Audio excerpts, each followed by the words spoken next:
The Fantastic Four: First Steps just hit theaters about a week ago now, and it is Marvel's third time rebooting this series and trying to bring this family to the big screen. So how did it do? Let's talk about it in this spoiler-filled review. What's going on, movie fans? Thank you for jumping into Movie Tactics with me today. We're going to be talking about the 2025 release of the Fantastic Four: First Steps. It has some of our favorite characters we have learned to love from the original movies up until whatever that was about a decade ago. They did pretty good on the casting for this movie. I thought a lot of the characters were played very well, with a couple of exceptions. Sue Storm is played by Vanessa Kirby. Pedro Pascal plays Mr. Fantastic. Joseph Quinn plays the Human Torch. Ebon Moss-Bachrach plays Ben Grimm, aka The Thing. And then with the Silver Surfer, which is actually not really a female Silver Surfer, it's actually Shala Ball, who is played by Julia Garner from the Ozarks. And she did, honestly, a pretty good job for what this character was set out to be. The aesthetics for this movie are set in a time period before ours, with a mix of some Fantastic Four technology and some new rockets and space travel. So it's kind of a blend of retro 50s, 60s, and then kind of bring it up to modern technology, with Mr. Fantastic leading the way as this genius elastic superhero. I thought that was a good aesthetic. I think the colorations and how they shot this movie, especially the first 2/3 of this movie, was really well done.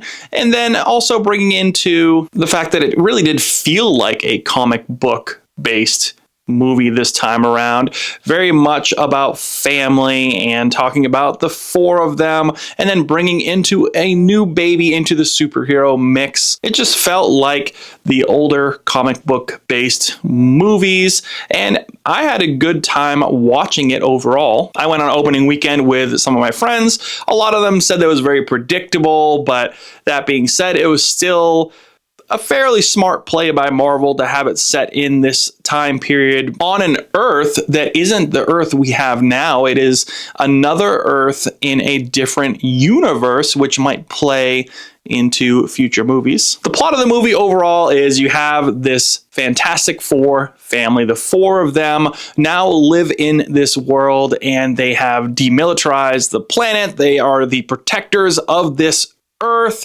and they kind of fast forward through that origin story in the very beginning of the movie through a talk show type of setting, and talk about animations and cartoons, and the Fantastic Four kind of set up that they've been around for a little bit now, saving the planet from various issues that come up, or extraterrestrial type of threats that pop up over the years. So you get a quick recap of what the Fantastic Four is, which is good, because then if you go into this movie, you don't really know anything about it. It's kind of easy, kind of like Superman, to kind of understand what's going on and what's the background of these characters in a short, quick update kind of way. Well, this female Silver Surfer looking character comes into play, threatens Earth, that Galactus is coming. Your Earth has been chosen for death.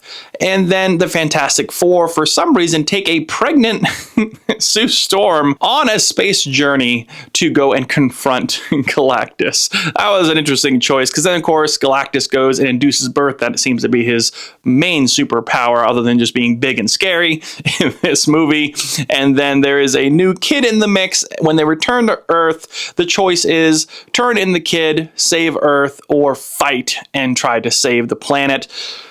It's an interesting concept. I feel like that was kind of a weird choice for the storyline, but it gives you a little bit of feels in the end here when the baby goes and saves Sue Storm, although that was very predictable. People, we were talking about that after the movie, that we're like, oh, the baby's clearly going to have powers to save Sue Storm, but it was emotional at the time, and it brings up some feels, which is good. So, of course, when they return to Earth, they announce the whole planet that there is this choice to turn the baby in or not to turn the baby in, and either way, it's a terrible choice, because you still have Galactus in the mix, and they don't want to turn the kid in, but then Galactus is going to show up and destroy the planet. So Earth, of course, is rightfully upset about this choice, and I feel like the Fantastic Four should have just kept this a secret. If they just figured out a solution first, now that wouldn't be as dramatic of a script, so I can see why they did that, but they could have kept it under wraps until they decided on a major solution to fix this. But their solution they came up with after a nice speech by Sue was to transport the Earth through portals to another universe. Now, we've seen this before. Look at Superman. They had portals on that one too. The problem is Silver Surfer shows up again and takes out all the portals except for one. So the plan is to now lure Galactus to the city after evacuating everyone underground. And now Galactus needs to be pushed into this portal or trapped into the portal and sent off on his way. Now, I feel like some of the interesting parts, the third act really of this movie, it just seemed even more predictable as it went on. So we were just kind of watching it. It was enjoyable. We were chuckling here and there. So it was fun. It was emotional as well in the end there, like we talked about with Sue and the baby.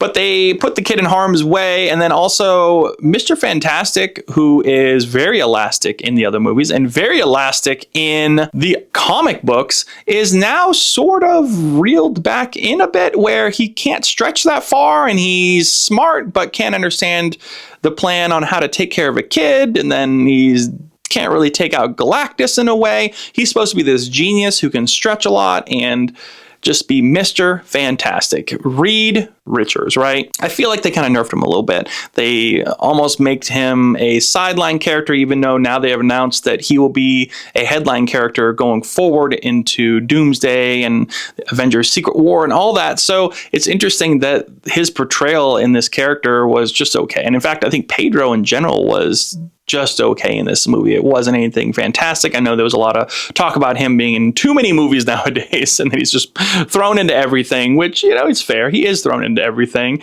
but he is a decent actor for a lot of the roles he's in. This one was kind of weak. I thought Sue Storm did pretty well as a mother and showing that power.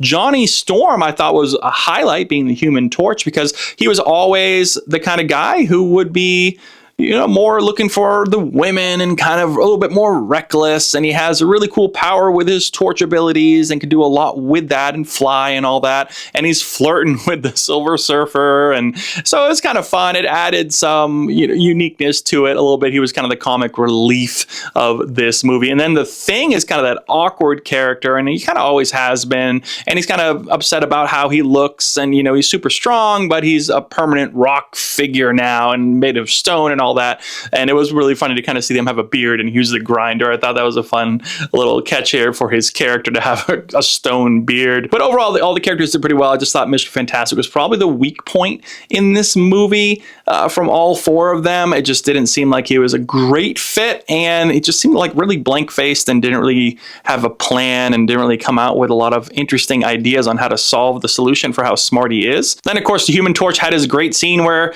he was like, "Oh, tell the kid, you know, the uncle misses him and loves him and all that." And then he was going to go and knock Galactus straight into the portal. But then the Silver Surfer comes in and saves the day.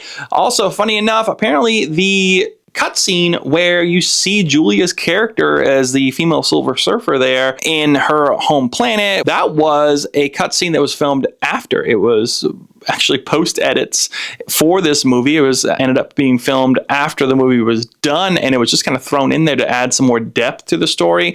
And this movie did feel like it was cut up quite a bit. I feel like they chopped it up a lot in the editing room, and we kind of ended up getting something that might have been maybe a little bit fuller, 2.5 hours or so, but we ended up kind of cramming it under 2 hours just for whatever reason they decided to edit this movie. But that's what it felt like. It felt like it was cropped quite a bit. Yeah, the post-credit scenes were pretty decent. You know, Doctor Doom is in there. Apparently, he can just fly around different universes and teleport into this house that's a facility with a bunch of technology, and now he's there with the kid. So we'll see how that all pans out in future movies. I know that Doomsday apparently is budgeted for some insane amount of money, so we'll see if they can pull an endgame level of profit out of it, which I don't think they will with how Marvel has been tracked these days. I just don't think that people are that interested in it, but it is still exciting to see the next Avengers come out. And of course, people are going to show up, I think, to see which characters show up and what the cameo is going to be, what's the storyline. It's still going to be exciting, and the Fantastic Four now are definitely going to be a part of that movie. I know Rotten Tomatoes and all that gave this movie high praise, 90%, 80%. I'm going to give this one a 71%. just because I feel like that is where it needs to be. Would I be excited to watch it again is debatable, but it still was a good addition to the Marvel Universe, and I think they did pay well on the Fantastic Four background and set them up to be this family in future movies. And like I said, most of the characters were very likable. So I really did enjoy it, and it was a fun ride overall. What did you guys think of the Fantastic Four first steps? Let me know down in the comments below. I would love to read those. We're new here, so make sure you check out Movie Tactics, subscribe, like, all that good stuff down below, and we'll see you guys in the next movie review.